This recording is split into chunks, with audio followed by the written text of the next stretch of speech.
আসসালামু আলাইকুম ওরহমতুল্লাহি ওবারাকাতুহ।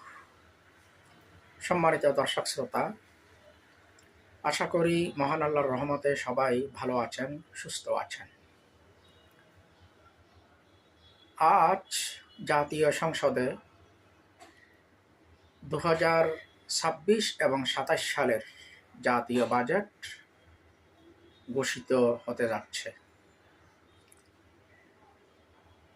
জাতীয় সংসদের সম্মানিত স্পিকার মেজর হাফিজ উদ্দিন আহমদের সভাপতিত্বে এবং বাংলাদেশের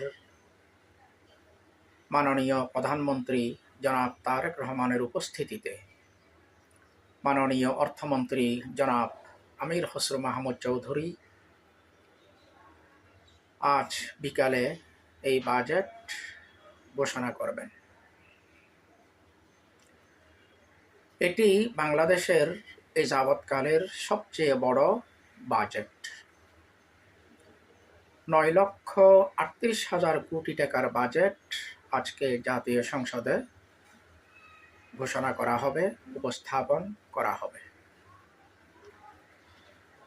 আজকের এই বাজেট বর্তমান সরকারের প্রথম বাজেট এবং বাংলাদেশের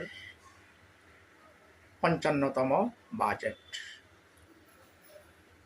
বাজেট সম্পর্কে আসলে খুঁটিনাটি পুঙ্খানুপুঙ্খ পড়াশোনা, জ্ঞান বা অভিজ্ঞতা আমাদের নেই। বলা হচ্ছে এবারের বাজেটে দুটি বিষয়কে খুবই গুরুত্ব দেওয়া হয়েছে। নম্বর 1 কর্মসংস্থান, নম্বর 2 বিনিয়োগ। যাই হোক,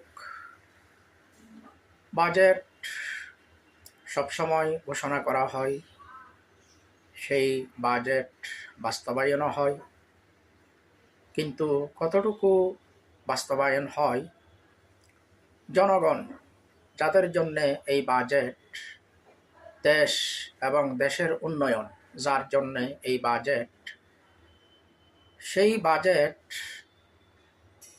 দেশের কল্যাণে, দশের কল্যাণে, জনগণের কল্যাণে, গণমানুষের কল্যাণে কতটুকু ব্যয় হয় সে সম্পর্কে আমরা প্রত্যেকেই মোটামুটি অবগত আছি। তারপরেও আমরা এটুকু বলবো,